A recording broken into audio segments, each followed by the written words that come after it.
NFL fans, what is going on? Welcome back to the J All Day NFL show. In today's episode, I'm going to start a brand new series for you guys where I'm going to do my NFL picks and predictions for week one for each and every division in the NFL. First, we're going to start with the NFC East and then end with the AFC West in a couple of weeks. Luckily for NFC East fans, there's only two games, two division games. We got the Eagles and the Dallas Cowboys kicking off 2025, and we also got a really exciting game between the New York Giants, who I think did a really good job in the draft, and the Commanders, who surged into relevancy last year. Let's get into the video. NFL fans, before we kick off this video, if you could do me a huge favor and hit that like button, it really does help get us into that YouTube algorithm. Guys, we absolutely crushed the game last year with our picks. For the regular season, we came in 185 and 87. And then the last 9 weeks of the year, we went on an incredible run. There was nobody on YouTube, ESPN, you name it, better at picking games straight up than the J All Day NFL show. We went 110 wins, only 39 losses the last 9 weeks. That's why you got to subscribe to the channel, guys. All right, I'm really excited to break down these NFC East picks for you guys. We're kicking off the 2025 season on September 4th, 8:20 Eastern Time. We got the Dallas Cowboys on the road taking on the Philadelphia Eagles. Right now, the over-under is coming in at 46.5, and the Eagles are 7-point favorites at home. Money line minus 300 for the Philadelphia Eagles, and then the money line for the Cowboys coming in at plus 250. ESPN has Eagles as 66.4% favorites. And if you take a look, here's the injury report of some guys that could be questionable leading into week one. Savon Revel has been dealing with some injuries. He's a rookie cornerback for this team. Trevon Diggs, also a player, corner, been dealing with tons of injuries. Dak Prescott, Sam Williams, overshown. I think most of these guys will be ready to go by September 4th. As we flip over to the Philadelphia Eagles, there's some guys questionable: Nolan Smith, Nakobe Dean, Jahad Campbell, Cam Jurgens, and Landon Dickerson. I expect Cam and Landon both to be ready to go. Jahad Campbell, he's on the fence with a torn labrum. Nakobe Dean's coming off that devastating knee injury from last year, and I think Nolan Smith will be ready to go as well. So, how do I see this game playing out? Let's first take a look at what happened in the offseason, right? We're going to take a look at this Dallas Cowboys draft real quick. Tyler Booker, bit of a reach there at number 12 in my opinion, but he's going to come in right away and be a day one starter at the right guard position, taking over for Zach Martin. And then the next two picks, they absolutely crushed it, man. Donovan Ezaraku, the edge defender from Boston College, extremely productive at his time in Boston College. And Savon Revel, if he didn't get hurt, he's probably a late first round, early to mid second round pick all day long. I also like the Jaden Blue pick, and they also got Phil Maffa, the running back from Clemson, a bigger bodied guy that I think is going to fit in very well. Now, let's flip over to the Philadelphia Eagles, bringing in Jahad Campbell at 31 overall. Most NFL draft pundits, including myself, had him a top 20 guy on most big boards. But that torn labrum, he had that repaired in March, definitely pushed him down a lot of people's boards. And Makuba has a chance to compete for a starting spot for the Philadelphia Eagles. They also brought in Ty Robinson. I really like that pick. And I also like the Drew Kendall pick and the later offensive linemen, Hinton and Williams. Put them in the Jeff Statland U and see where it all ends up, guys, right? Now, let's break down the starters. Who's penciled in right now, where the competition is, and who has advantages and disadvantages in this game. All right, here we go. Now, we're going to go Philadelphia Eagles defense against this Cowboys offense, guys. A lot of moving parts on defense for the Philadelphia Eagles. I'm going to put this into the nickel defense because this is really more what the Eagles are going to be playing in this game, right? We have Makuba. He's new. Ringo. He's new. And then we got Hunt. he's new. A lot of moving parts, right?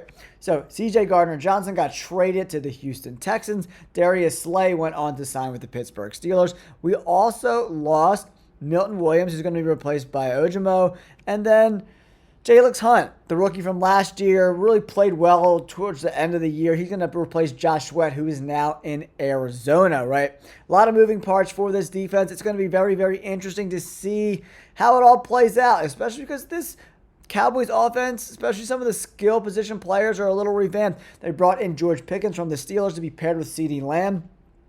That's great. And CeeDee Lamb moves all over the formation. He lines up outside. He lines up in the slot.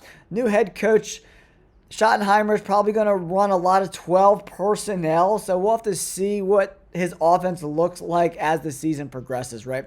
So right now in this base offense, it's already in 12 personnel. But they could split Ferguson out. They could do a lot of different things with this offense. The biggest concern for me and a huge matchup advantage for me that I see right away is the Eagles' front seven versus this Cowboys offensive line, right? Not great.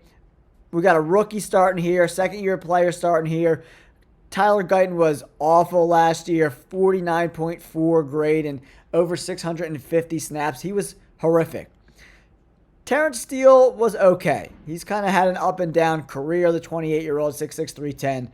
But I think Nolan Smith, if he's healthy, Jalix Hunt, and then Jalen Carter are going to absolutely freaking eat. And we'll have to see if Jahad Campbell's ready to play. He's got experience at off-ball linebacker and on the edge, so he's going to be able to be used in a bunch of different packages, right?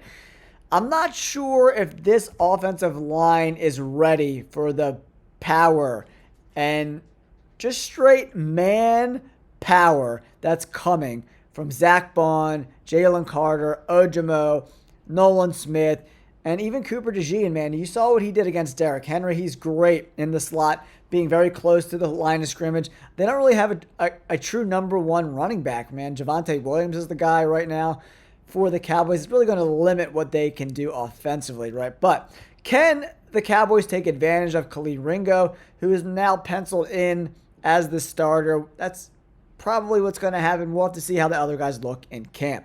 They're going to have to try to get some one-on-ones with Pickens and Lamb against Ringo and see if they can have some success down the field. All right, NFL fans, let's flip it over. Cowboys now on defense. Eagles on offense, right? We got Devontae Smith, A.J. Brown, Dallas Goedert, Saquon Barkley. The whole band is back together, minus right guard Mekhi Becton. He's out. It looks like Tyler Steen is going to be in. We shall see how that all works out and if he will be the starter on day one for the Philadelphia Eagles. But Mailata and Lane Johnson are back, and outside of Micah Parsons, there's not a lot to be super scared of with this Dallas Cowboys defense, right? Diggs is coming off an injury. Deron Bland was hurt a little bit last year as well. He only played 400 snaps last year, right? So dealing with tons of injuries, guys, all over the place, right? I don't know, man. Malik Hooker, he's kind of had an up and down career. Definitely regressed, getting a little bit older, closing in on 30 years of age, right? But safeties can play a little later in their career. We'll see if he can bounce back if he gets a little bit more help from these outside cornerbacks. The other safety, Donovan Wilson, right? Just okay, 6th-round pick. And then, Overshown. I do actually really like Overshown. I think DeMarvion Overshown is going to take another leap forward. Again, he only played around 600 snaps last year as well, dealt with some injuries. But that pass rush grade coming in around 80 he's very impressive, man. He's really athletic. I really like what he can do, man. I think he could bring another facet to this defense, right? So, Sam Williams. Then we got Osa. He is really, really talented defensive lineman as well. I do like what he can do. And then Mozzie Smith, 1st-round pick in 2023, 27th overall. Hasn't really looked the part yet. And they got a tall order going against a very formidable offensive line. For me, I think the Eagles are just a better football team at every single level. I think they're better at quarterback. I think they're better at wide receiver. I think they're 100% better at running back, 100% better at offensive line. The Eagles have a better front seven. And then with Quinyon Mitchell and Cooper DeJean, definitely better corners. Safeties is probably about a coin flip, right, between these two teams. But for me, guys, I'm going Philadelphia Eagles to win this game. I do think it might be a little bit closer than people might initially think because a lot of moving parts for the Philadelphia Eagles. They got a new offensive coordinator. Remember, Kellen Moore is now the head coach of the New Orleans Saints, right? So, but the Cowboys have a new head coach as well, new scheme, everything, right? So it's going to be, probably not the cleanest football game, but I just think the better football team is going to win at the end of the day. I'm going 31-23. The Eagles just cover the spread, guys. Now, let's move on to the New York Football Giants taking on the Washington Commanders. All right, NFL fans, in the second and final game in Week 1 for the NFC East, we got the Giants taking on the Washington Commanders in Washington. Minus 290 for the Commanders. Giants are getting 6.5 points, and the over-under is coming in at 6.5. ESPN has the Commanders as 69% favorites, right? The Giants were terrible the last 5 games of the year, losing 4 out of 5. And man, the Commanders were the opposite, really going on a torrid run in the remaining games on their schedule, right? Really, really, really impressive stuff. Let's talk about the offseason a little bit. First, we're going to talk about the New York Football Giants.